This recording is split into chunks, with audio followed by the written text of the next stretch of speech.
Hello, today I am going to be reading out a part of my story which is called A Heart of Rot. That's based on the Elden Ring love story between the Elden Lord and Millicent. The entire story is, I wrote about 47,000 words and I will be narrating episodes. Some episodes will be two parts for the really big ones. And yeah, I'm just going to get into it. Please comment what you think, what I should do better, and give it a like or a dislike.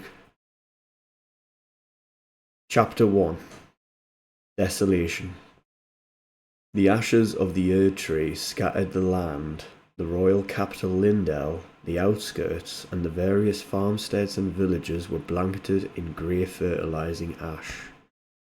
The Elden Lord, instead of reigning on a throne of gold, adventured the land, riding upon his friend and steed, Torrent. Riding, alo- Riding along the old roads of the kingdom he had now inherited, he swiftly rode further and further away from the golden throne, and towards the lands he had started in. Crash! A thundering stack of trees fell before him in the dark forests of Liurnia. The Elden Lord looked attentively around for what had caused such devastation, when the darkness of night shadowed the land, followed by the growing moon and its heavenly twilight. Loud grumbling noises of archaic voice and origin began to creep nearer and nearer to the new Elden Lord, when figures numbering a few dozen, of wooden flesh and humanoid shape, began to emerge out of the bushland. With them, numerous towering giants, also made from solid oak wood, crashed and thundered their way to the Elden Lord, marking each step they took with humbling thunder and vibration of the land. The Elden Lord disembarked his friend Torrent and stood to face them, which were 50 in number. His golden armour shimmered in the moonlight, and his sword was ready to meet its mark. These fools think they can match my power. Where did they come from, and why did they target me with such volition? He thought to himself as he readied to counter. A large thundering bang of magic filled the air, illuminating the sky in a crimson. A mage, he thought to himself, looking towards the direction of the casted magic that drove the wooden creatures to attack. The wooden tree giants rushed in first, and then the small ones. The Elden Lord charged them, running towards them with violent intent, and casted an incantation to set his great sword ablaze with scorching fire. He swiftly cut through the bark of the big ones, before severing the malformed heads of the soldiers. All feeling the unyielding power of the flame, their screams could be heard for many miles that night. The Elden Lord broke off his attack when half were nothing but a pile of ash, and rushed towards the hill line, and there he was, a black masked mage with red hooded robes, overlooking the ambush, and with surprise tried to flee. Torrent was summoned, and with swift ease the Elden Lord rushed to the mage, where a final standoff on top of a rocky hill took place, with the captivating beauty of the Liurnia Academy in the scaling distance behind them. The Elden Lord steadied his pose. Although the rest of the summoned forest were gaining on him, he remained patient, anticipating the move of the red mage. The red mage started to laugh, and with a sudden flick of his hand threw a piercing bolt of blood magic at the Elden Lord, who at the very end summoned his incantation of protection, rendering the blood magic inert, and with a rush sweep swiped his great sword as if it was light and easy to carry, while he ran towards the mage, who was stricken with fear as the mage's decapitated head would show, as it flew 15 feet into the air, and suddenly his summoned tree soldiers faded into ash, as his lifeless body fell to the rocky ground, flooding it with crimson nourishment. I gathered many runes from that encounter. I should strengthen myself, he thought to himself, as he brushed the crimson life force off from his sword, and placing it back onto his back. He looked around and felt the flow of grace in the air.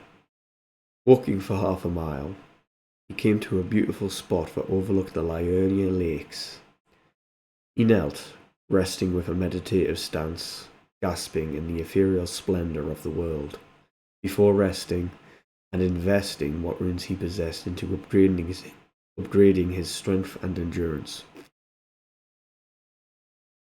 A black nightmarish dream came upon him, haunting and stricken with the merciless nature of vicious evil. A woman screams in pain as a naked body is tortured and strung up in a harbour of evil hunger. A face all too familiar to him, Millicent. But this was no mere dream. This was no mere vision. This was something new entirely, something happening now as he slept like a child in the womb of its mother.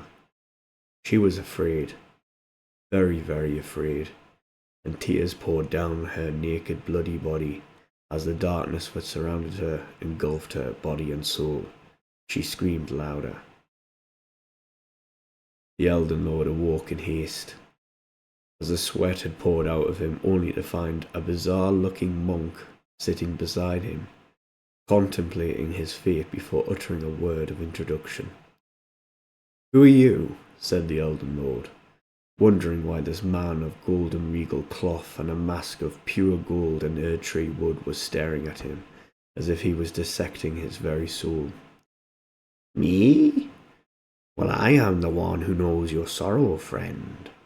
I showed you loneliness in your heart to be true," the golden monk said with a smile resting underneath the mask he wore so proudly. The Elden Lord shook his head, looking around. "I do not understand why you why do you mock me and speak in riddles?" he uttered. "The dream you just had, that was me showing you that love you once held for this woman is still pure and can uplift your lonely sorrow, elevate you to greatness." "This woman you speak of, she is dead, departed from this world. Any love I had for her is fleeting. But I do miss her so," the Elden Lord said with a soft tone, reminiscing on the adventures he and Millicent had shared. "Not quite," the golden monk said with a ponder to his words, observing the Elden Lord's reaction to such news. The Elden Lord was flabbergasted by such nonsense. "Who are you, sir? Why do you torment me so with the ideas of fools? Only those cursed to live infinite lives while their loved ones die, such as people like me, can outpace death," the Elden Lord rebuked. "I am called Luciferius, and you know what I showed you in your dreams to be true. There is a connection between you two, a connection formed from an act of kindness you bestowed upon her, a kind act that cemented your bond." The Elden Lord sighed. There was something about this man before him, something sinister but also true. "There be, Luciferius. But how do you know this knowledge to be true? How do you see and control the dreams I see, and what do you want?" Luciferius, behind his mask, grinned a smile. He was happy and delighted to be asked as such. "I have gifts that were passed down to me by the Two Fingers itself, and I can see not only the visions of here and now, but of here and now in alternate realms, thousands of them. I see your future, your past, and your present, Elden Lord. The girl who is the daughter of Malenia, who is the daughter of Marika, is trapped in the realm of the Dark Eternal, a realm of death and decay, and horrible monsters that seek to devour the souls of the sorrowful dead. The sorrow in her death, for she too had loved you also, destined her to this realm of darkness." The Elden Lord's heart also felt the sorrow he spoke about, knowing that Millicent did show kindred heart towards him so, and to let her suffer in a world of darkness for eternity is a tear is a tear in his soul and heart in itself. "What must I do? Please tell me," he demanded. "Good, good," Luciferius said with a rally of happiness. He continued, "My time at the Round Table Hole taught me many things forbidden, but there is a way to not only save her from her suffering, but what if I told you there was a way to bring her back?" The Elden Lord's heart fluttered. Flustered with renewed strength and will at the words of such a proposition. "Just tell me what I must do, old man, and I will bring you what you desire," he said, snapping at Luciferius. Luciferius sat down on a stump of an ancient felled tree. "I do not know how to bring her back."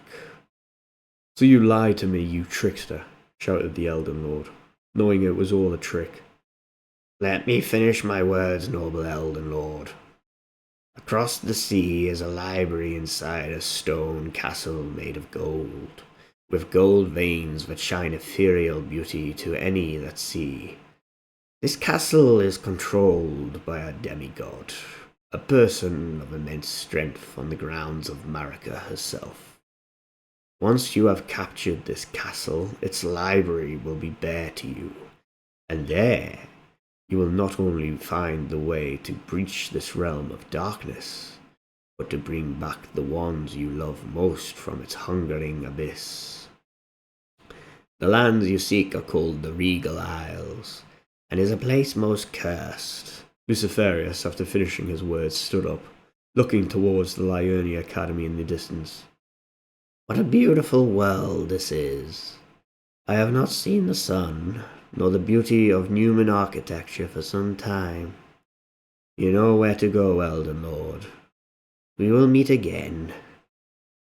The Elden Lord grew hazy with tiredness, as if a sudden fog of the mind came over him, and when he opened his eyes, Luciferius was gone.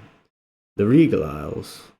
I must get there, for I know not what else to do, he thought to himself, as his heart grew heavy with the thoughts of Millicent's torture and suffering at the forces dark and unknown. Over the course of the next few hours, he rode Torrent hard across the land towards the odd town of Jarburg, where a boat was surely anchored. As he arrived on the outskirts of the fog-invaded town of people in jar form, he felt the sight of a dark and omnipotent presence upon him from afar. He could not place the idea where such a thing may be, but he felt it watching, lurking, studying, constantly, before suddenly a loud greeting echoed the air. "It's you!" Jarburn shrieked with glee. The Elden Lord smiled. His sight was a happy one. "Ha! Yes, it is me. How is your training going, young sir in the jar?" Jarburn made mumbling noises, excited to see his friend. With glee he spoke. "It is going well. I am learning the way of the mace and the sword, and I am getting better every day." The Elden Lord looked around him, looking towards the water, discerning the status of the boat that was anchored in the dark waters. "Is the ferry running? I need to get to across the sea." Jarburn looked at the boat. "Yes, the boat sails often, but you would need to speak to Jarlung. He manages the boat." The Elden Lord smiled and bowed to Jarburn. "Thank you, young warrior. It was good to see you. Your uncle Alexander would be very proud of you. And forgive me, for I must take my leave now," he said before continuing his search for the boatmaster, Jarlung. Jarburg had suffered greatly at the hands of foul necromancer and marauder alike over the past few years, and many had to rebuild Jarburg many times before the Elden Lord dealt serious blow to invader after invader, saving the community and the living jars that called it home. "Are you the boatmaster?" asked the Elden Lord with a soft-spoken but commanding voice, for although he was the new reigning lord of the lands, and that he was the saviour of the community that he now walks, he always felt humble in the homes of his now subjects. A large ceramic jar looked at the Elden Lord. giving him his full attention. "Aye, that is me, and I know you. What does the Saviour of Jarberg need from me?" "I need a boat to travel to a place called the Regal Isles. Do you know of it?" "Aye, I do. An ancient place, long forgotten by many. Treacherous to find, but I know the way," Jarlung said with his vibrating voice. "Can you take me there? I will pay whatever price you need." "Noble Elden Lord, you were there when you saved Jarberg. You were there when you were there when you mentored Jarban, and you were there when Alexander needed you most, and brought honor to his name. We will take you to the end of the world. You need not fret. Board the ship and we will go." "Thank you, Jarlung. What you do for me is worthy of chronicle, I assure you." A surge of feeling filled the Elden Lord. He felt something renewed growing inside him, hope. He had grown to become lonely over the years of hardship and heavy war. Now his thoughts were on the girl he could not save. But even although he was a wicked warrior to the hordes of evil, and a menace to many other, he still harboured the emotion many call foolish: love. A man, a demigod perhaps, running on love and hope. How peculiar. 24 live in jars, and the boatmaster boarded the anchored ship, with the Elden Lord sitting on a chair at the end of the boat like a reigning lord. The boatmaster began beating the drum that kept the rhythm of the tedious sail. Although it was not as tedious as to what the Elden Lord thought, the living jars that rode and rode and rode, with the splashing and roaring of waters, was made easy and mundane, as these jars had a strength of 10 men each. The ship went so fast one would think it was about to fly. "Do you think we will get past them?" A woman with "Do you think we will get past them?" a woman with beauty and scarlet red hair said to the Elden Lord. Sorry, I can't do like a woman voice, so you're just going to have to like imagine Millicent. His eye suddenly recognized the face that was staring at him with a calm demeanor. "Hello? Do you think we can get past them and into the cave?" she stated again, annoyed by the then unresponsive Tarnished. "Millicent? Is this a memory?" the Tarnished said with a smile, although he wondered more if this was a trick. She shook her head and spoke more angrily. "You brought us here because you need those smithing stones in the cave, and you brought me along with you to help you, not waste my time that I could be putting to better use." The Elden Lord laughed subtly. "I remember this moment. You fell down that cave, and I had to heal you, because your arm got caught in the body of a miner. We spent outside camping together, sharing stories." His eyes began to tear as the old memories began to flood into his mind. Millicent began to smile. Her life-filled golden eyes bore down on the Tarnished until they started to fill with blackness, and her beautiful face began to peel away, and her hair began to burn into ash. "Why did you not save me? You could have saved me. Now look at me," she spoke, as her voice grew darker and darker with harrowing words not of her own. "Look at me," she screamed. The Elden Lord awoke in the roaring tides of the sea beyond Caelid, when the boatmaster shouted aloud, "Sea worm!" With those words echoing above the sounds of the roaring waves and the thundering skies, a loud crash of water was heard as an 80-foot snake of the sea towered above the boat. With hungering intent, it swooped back down and went under the boat, playing with its next meal. The Elden Lord rose to attention as fast as any could, and pulled out a great bow of immense power. The sea worm rose, and as it did so, the Elden Lord was ready, and fired a volley of great black poisonous arrows towards the beast. All could not pierce its silverish armour, but deflected each blow with ease. The Elden Lord's mind at this point was rushing with strategies and tactics, unconcerned for his own life, as this was what thrilled him the most. A glorious fight.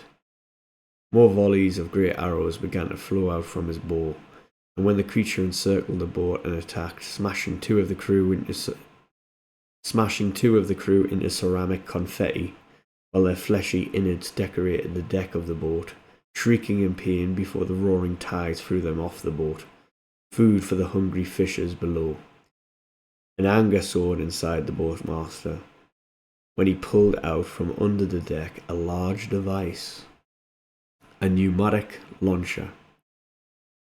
He aimed the weapon best he could against the vicious rocking of the boat, aiming for the eyes of the beast.